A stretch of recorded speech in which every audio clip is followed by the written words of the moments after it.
Friends, ये है jade plant, जिसको कुछ लोग क्रेसुला भी कहते हैं, एलिफेंट बुश के नाम से भी जाना जाता है।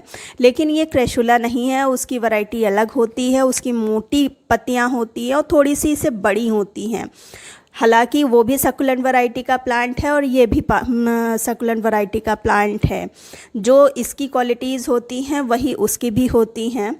तो लेकिन दोनों में बहुत अंतर है। चलिए अब बात कर लेते हैं अपने जेड प्लांट की।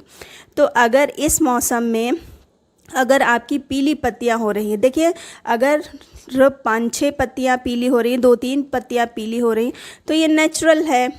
पुरानी पत्तियां गिरेंगी, नई पत्तियां निकलेंगी। लेकिन अगर बहुत ज़्यादा पीली हो रही हैं, बिल्कुल ब्रांच सी दिख रही है, पत्तियां सारी झड़ चुकी हैं, तब आप अलर्ट हो जाइए, क्योंकि ये जो होती है ये प्रॉब्लम है। तो प्रॉब्लम ऐसी क्यों होती है? क्योंकि इसके पीछे 2 कारण होते हैं। एक तो मिट्टी आप अच्छी नहीं बनाते। मिट्टी आप चिकनी मिट्टी में इसको लगा देते हैं, जिसमें पानी बहुत देर तक होल्ड रहता है। इस मिट्टी में आपको गर्मी में कोई प्रॉब्लम नहीं होगी, लेकिन बरसात और सर्दियों में प्रॉब्लम होगी। तो मिट्टी ऐसी बनाइए। हालांकि मैं प्रीवियस वीडियो में बता चुकी हूँ कि मिट्टी कैसे बनानी है।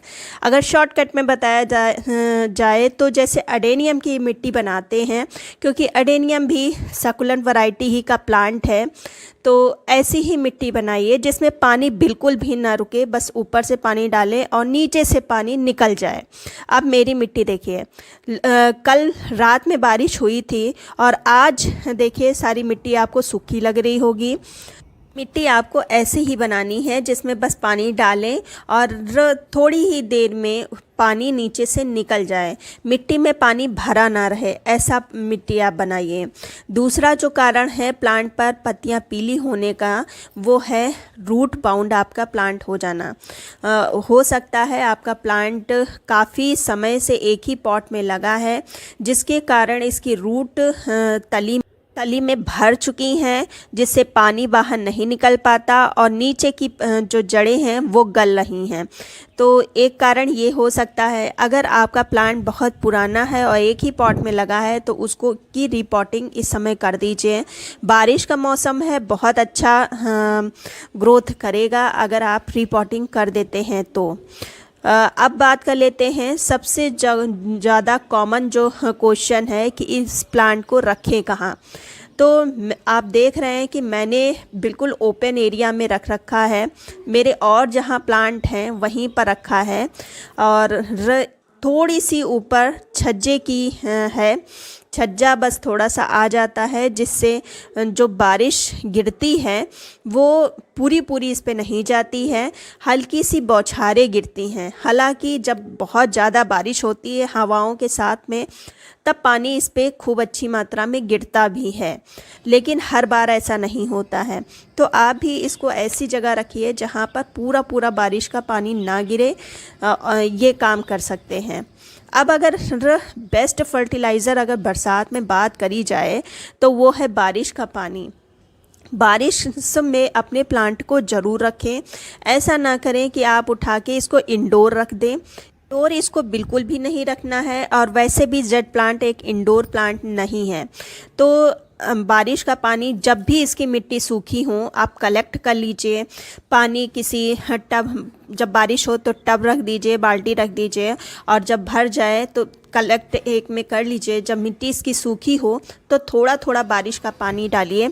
नेचुरल फर्टिलाइज़र है ये, और इसमें नाइट्रोजन की बहुत अच्छी मात्रा पाई जाती है।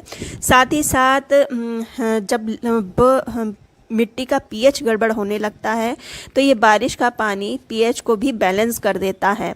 तो लेकिन जब मिट्टी इसकी सूखी हो तभी इसको डालिए। अब बात कर लेते हैं, अगर बरसात की बात हो ही रही है, तो बरसात में सबसे ज़्यादा जो आप काम कर सकते हैं वो है इसकी कटिंग लगाना। हालांकि जेड प्लांट की कटिंग आप कभी भी लगा सकते हैं, लेकिन अगर आप बरसात में लगाते हैं तो बहुत ही फास्ट ये ग्रो होगी, और महीने भर में ही एक छोटा सा प्लांट आपका तैयार हो जाएगा। तो ये जो दिन है ये वेस्ट मत जाने दीजिए। अगर आसपास में नहीं मिलती तो आप नर्सरी जाते हैं प्लांट्स लेने, तो वहाँ से 1-2 कटिंग इसकी मांग लाइए, दे देते हैं, नर्सरी वाले दे देते हैं, और उसको रेतीली मिट्टी में लगा दीजिए। बहुत ही जल्दी रिज़ल्ट आता है। अब ये देखिए, ये जो आप कटिंग देख रहे हैं, जो नीचे लगी हुई है कटिंग, ये मेरे ख्याल से शायद 15 दिन पहले ही मैंने इसको लगाया था, और देखिए कितनी बड़ी हो गई है। तो पूरा एक प्लांट ही समझ लीजिए, थोड़े दिन के बाद ये पूरा प्लांट का ही रूप ले लेगा। तो इस मौसम में कटिंग ज़रूर लगाइए, सिर्फ जेड प्लांट ही नहीं, और भी प्लांट्स की लगाइए। अब 2 ऐसी नेचुरल फर्टिलाइज़र हैं जिनको बरसात में आप डाल सकते हैं।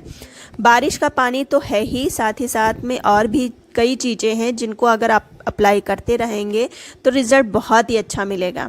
उसमें सबसे पहला है, ये लीफी प्लांट है तो इसको और किसी चीज़ की नीड ही नहीं होती, इसको नाइट्रोजन देते रहिए, बहुत अच्छे ग्रो करेगा, पत्तियों में भी चमक बनी रहेगी। तो कंपोस्ट आप दे सकते हैं, फिर चाहे वो किसी भी चीज़ का कंपोस्ट हो, लीफ मोल्ड हो, काऊ डंग हो, या भी कंपोस्ट हो, तीनों में से कोई भी चीज़ अप्लाई कर सकते हैं। लेकिन इस समय आप किचन वेस्ट से जो कंपोस्ट बनता है उसको यूज़ मत करिएगा, हो सकता है फंगस लगा दें। डालना कितना है, बस आधी चम्मच एक पॉट में डाल दीजिए, इनफ है, और 15 दिन में एक बार डालना है। अब अगर दूसरी चीज़ की बात करी जाए, अगर आपके पास कंपोस्ट किसी भी तरह की नहीं है तो दूसरी चीज़ है आपके किचन में ही, वो है चाय की पत्ती। आप चाय की पत्ती ले सकते हैं या कॉफ़ी पाउडर ले सकते हैं। कॉफ़ी पाउडर नहीं है तो चाय की पत्ती ले सकते हैं। चाय की पत्ती के नीचे पाउडर कभी कभी बच जाता है, उसको भी डाल सकते हैं। चाय की पत्ती और कॉफ़ी दोनों में ही NPK होता है, नाइट्रोजन, पोटेशियम, फास्फोरस, बहुत ही अच्छा काम करता है जेड प्लांट पर। आधी चम्मच एक पॉट में डाल दीजिए, 15 दिन में एक बार डालना है। इसको डालने के बाद जो मैंने बरसात का पानी बताया था वो आप डाल सकते हैं। दोनों अगर आप देते हैं तो बहुत ही अच्छा रिज़ल्ट आप अपने प्लांट पर देखेंगे। पत्तियों में चमक बहुत अच्छी होगी, प्लांट तो ग्रोथ करेगा ही। तो ये फर्टिलाइज़र का यूज़ कर सकते हैं, और जो मैंने केयर टिप्स आपको बताई उनको ज़रूर अप्लाई करना है। अगर आपके प्लांट में पत्तियां बहुत ही ज़्यादा पीली हो रही हैं, बिल्कुल ब्रांच दिख रही है, तो आप उसको रीपॉट कर दीजिए। मेन कारण है कि आपकी मिट्टी अच्छी नहीं है या प्लांट में रूट भर चुकी है। और प्लांट आपका नया है तो आपने उसको बहुत बड़े पॉट में लगा दिया है, ये सब कारण हो सकते हैं आपके प्लांट के ख़राब होने के। तो ये चीज़ों को ध्यान में रखिए। उम्मीद करती हूँ वीडियो आपके काम का होगा। अगर काम का है तो लाइक कर दीजिए, सब्सक्राइब कर लीजिए। मिलते हैं फिर किसी वीडियो में नई जानकारी के साथ, तब तक की गुड बाय।